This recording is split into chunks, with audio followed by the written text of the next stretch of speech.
How to respond to insults effectively. In an efficient way where you will always win intelligently.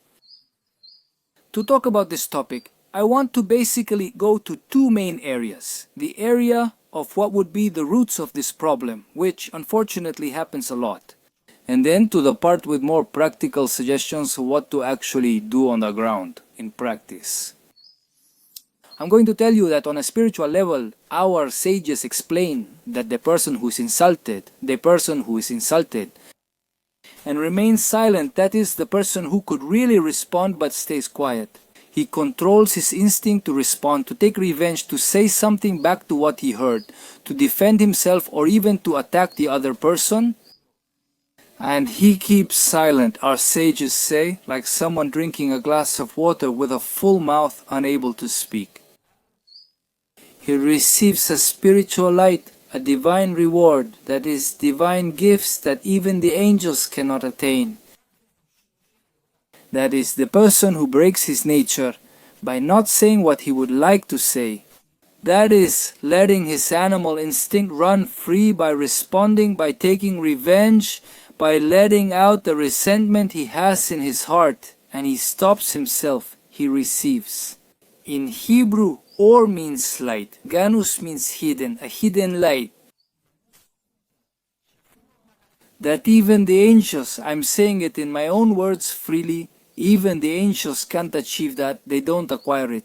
Why doesn't the angel have this? The gift that God gives you, which is free will, God gives you an incredible gift, which is the ability to choose. As it is written in the Torah, that God gives to the person.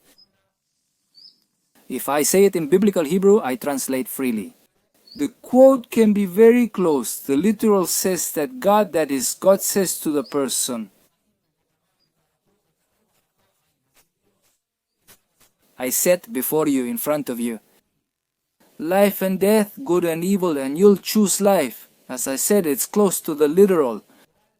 Basically, God gives you free will in front of you. He gives you good and evil, in which every second of your life you can always choose either good or evil. Consider this, from waking up to going to bed, you constantly face challenges, sometimes big, sometimes small, some subtle, and some routine each day. But in front of you there is always life, death, good and evil, and God tells you, and you shall choose life.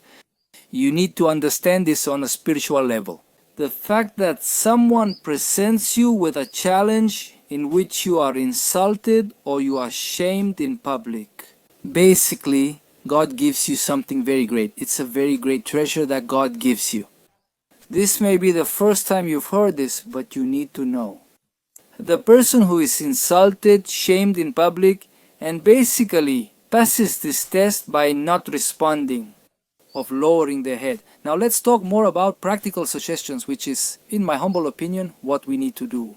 He lowers his head, stays quiet, and doesn't respond badly. He receives impressive spiritual gifts. And also on a human level, on an emotional level.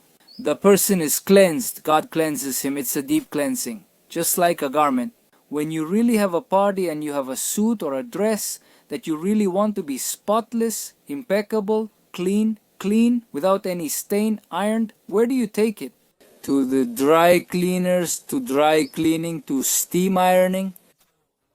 That is to say, you want the total refinement of that garment for it to be a perfect garment for the occasion. Therefore, if your soul, at the moment you are insulted, is embarrassed, God gives you this dry cleaning. Why? Thank you, because you overcame something that on an instinctive level is almost inhuman to do. What's the most human thing, or put another way, the most animalistic thing, than facing these situations? Respond automatically, on autopilot. The person is insulted, the person responds on autopilot. And you, who do you think you are? Why are you saying this to me? And you, are you worse than me? That is to say, letting loose is automatic, animalistic, really letting our instincts run wild. By taking revenge, by letting out that negative feeling, that frustration, that anger. Now, if you really overcome it, you get incredible spiritual rewards. I'll tell you what every Jewish man and woman says 3 times a day at least, in the 3 tefillot, in the 3 prayers of morning, afternoon and night. At the end of the prayer, I say it in biblical Hebrew, then translate it. This is how we say it. Elokai, my God. Netzor Leshonim, Rabbi Abraham, hold my tongue from speaking evil. Here you see, on the other hand, what we should not do. Speak evil. That is, not only respond badly, but also speak badly. Netzor Leshonim, hold my tongue. Leshonim, my tongue. Leshonim, my tongue. Hold my tongue from speaking evil. That is, not to speak badly of anyone, not to say anything, not to slander, God forbid, not to speak that way, like what is said in Spanish, the slang, the coffee shop talk. Ah, what happened with so-and-so, this guy, that guy, no, avoid it. The more you avoid talking about other people, you talk about yourself, you talk about your own matters, you save yourself a lot of trouble. That's practical advice, unless there's really a purpose. That's very clear, that's good. For example, you want to tell something really good about someone that the person in front of you cares about a lot. For example, you want to say, do you know that our great friend overcame that thing? And you're sure that the person will be happy about it. Your friend isn't going to say, oh yes, but what about this other thing, right? You know it's for a good purpose. Maybe it's to help your friend. He overcame this, but if we think together, how can we help him keep overcoming what he has, that challenge he has? That is what is said in Hebrew as letolet. Letolet means for a good purpose. For example, do you want to help your friend in that business? Don't go. I was scammed yesterday, and when I went to complain, they laughed in my face and said they were going to keep scamming people. So you have no doubt that in that business they scam people, and you want to help your friend so he doesn't get scammed? Of course, that's a good intention. I'm speaking about all of this generally. You have to study the laws, the so-called laws of Shemirat Halashon, the laws of speaking well, of proper speech. In Hebrew, Lashon Hara or Lashon Hara is speaking badly, negative speech, evil speech, but would it be? In Hebrew, that is, in the Jewish world, there are very specific laws about how to speak and what you can listen to. What do you think? Is this in parentheses? But what we ask for in every prayer, from morning to afternoon and night, we say, Elokai, my God, Netzor Leshonimera, and my lips from speaking deceit, and my lips, please stop them from lying, let my lips not lie. And then we say, Belim Kalelai, Nafshitidom, and those who curse me, let my soul be silent. This has a lot to do as well with what we're talking about today, both in terms of what we say and also what we don't say. They say, Belim Kalelai, and those who curse me, Nafshi Tidom, let my soul be silent. Tidom, be silent, do not respond. And my soul, yes, my soul, yes, my soul. What a fate. Like dust I will be, like dust before every person I will be. Let my soul be as dust before everyone. That is to say, once I heard or studied something impressive, that think about what dust is dust. The earth is constantly trampled on. When we walk in this world, we walk on earth. Even if we walk on pavement, that pavement is on top of earth. That is to say, we walk, and we trample this earth, and the earth remains. What we eat, the fruit of the earth, the fruits, the vegetables, everything, the beautiful world is on the earth. That we live, that God with His immense kindness creates such a wonderful world, and that the earth we walk on gives fruit. So on a slightly more metaphorical level, it's, and my soul comes here apart from that, my soul. Like dust before everything it will be, let it be like dust. That is to say, even if they trample on me, I will be like dust. That is to say, I won't respond like someone who has an ego. Otherwise, I will keep my mouth shut. Surely, maybe my words will be directed to God to help me overcome it. To judge that person favorably, not to respond badly, to find good points in the other person. And now we're going to move on to peace. The more practical suggestions part. Very well. Now, practical suggestions, as we said. First, the fact of knowing that God is giving you a magnificent spiritual treasure. which is the moment when someone speaks badly to you, embarrasses you in public, criticizes you. You are receiving a gift from heaven. Therefore, that will already give you peace of mind. What you have to ask God is to help you. This is very practical. God, help me remember this constantly. Help me. I even invite you. I invite you to do a meditation even in the middle of your day, ideally at the beginning or at the end of the day. Let's do a short meditation, but you can do it for as long as you want. Alright, find a comfortable, peaceful place where no one will disturb you. Sit down. Breathe. You can use the flower and candle breathing exercise. What does it mean? Like you're smelling a flower.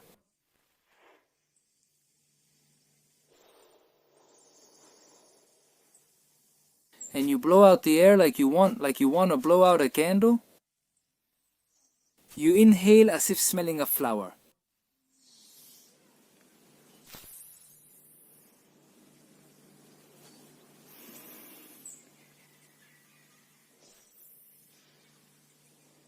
You inhale.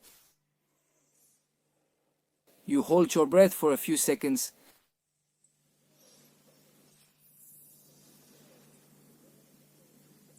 You exhale. And on a thought level and on a word level, you can ask God to help you. Obviously, at the moment of the insult is a moment of a lot of adrenaline. That is anger. The temperature will probably rise, it will go up. Therefore, in calm moments, you basically have to, just like when you charge your phone, you don't charge it. You try not to charge it when it has 1% battery left, but you try to charge it when it still has battery. You don't need to wait until you're at 1%. When calm, recharge your good energy. Pray to God for strength, guidance, and support. For example, this is an example, the idea that He gives you good advice and strength. To overcome, not to get angry, and basically not to respond badly. That's first. And then another practical advice is basically not to respond and to continue with what you are doing. That is, think as well. This can be divided into two main areas. Someone who doesn't know you or knows you very little, you don't have a bond, and they say something bad to you, speak badly to you, curse you, or treat you badly, embarrass you in public. Basically, the fact that you don't have a bond with that person, you can really get out of that easily and unscathed. Basically, just continue what you're doing. As if you had heard, huh? Something like a bird singing or an alien who turned on the radio in their house and you walked by and heard it, huh? As if it wasn't directed at you. You don't even have to look at it or give it anything. He continues talking about bullying. Unfortunately, in educational places, in all kinds of places, there's bullying, people who really attack other people. But you have to know that when the person being attacked doesn't give that person any attention. Basically, it's someone toxic, like a poison. It's not someone who cares about you or someone you have a bond with. It's someone who wants to attack. Basically, you have to focus on doing good. Focus on what you are doing, focus on doing good, and also, as time goes by, start thinking well of that person. Here we're offering a suggestion that's both practical and spiritual. Everything we are discussing relates to practice and spirituality. But here's something important. When considering someone's good qualities, seek them out. If it's difficult, search for them as you would for a treasure. Find their good points without even speaking to them. And do you think positively about that person? Surely the way that person treats you will be very different, but also if you don't have a connection with that person, focus on doing good and the bad will end automatically. Don't give it space, don't smile or things like that. Just keep doing good. You're doing a task, for example, at your workplace, just keep doing what you were doing. Don't stop, don't smile as if you're giving that person space or with a nervous smile. If you don't keep doing the right thing, that's one thing. Now, if the person has a personal connection with you, first, as we said, silence, don't respond. Hold on, hold on, hold on, pray, talk to God. Ask Him to give you strength to stay strong in this great challenge. And then what should you do? Then what should you do?